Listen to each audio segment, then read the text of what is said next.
First, let's start things off with the president's fourth day of his visit to New York. It was a full day and it will be a long day for him. He will be taking to the podium, and also after that, he will be holding trilateral summits with Japanese Prime Minister Shinzo Abe and Donald Trump as well. Moon Jae-in has our top story. It's the South Korean president's debut on the United Nations stage.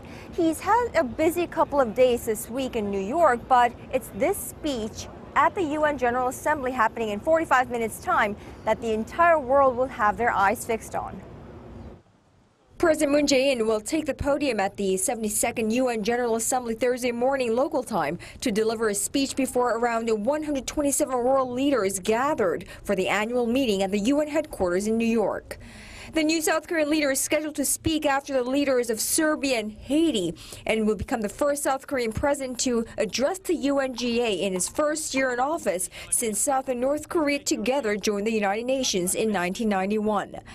The former human rights lawyer turned liberal leader elected on policy engagement vis-a-vis North Korea is widely expected to use the UN stage to seek global support for his drive to put maximum pressure on North Korea to leave the rogue state no other option but to give up its nuclear weapons.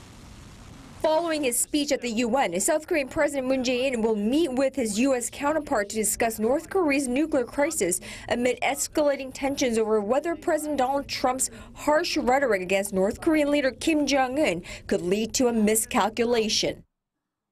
We will have no choice but to totally destroy North Korea. Rocket Man is on a suicide mission for himself and for his regime.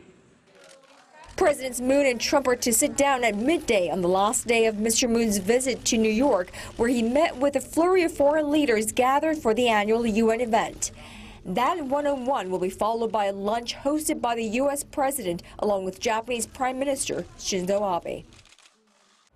As you can see, there's a great deal of media coverage from all over the world here at the UN General Assembly.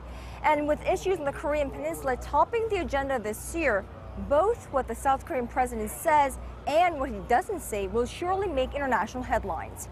Reporting from the UN headquarters in New York, Moon Connyoung, Arirang News.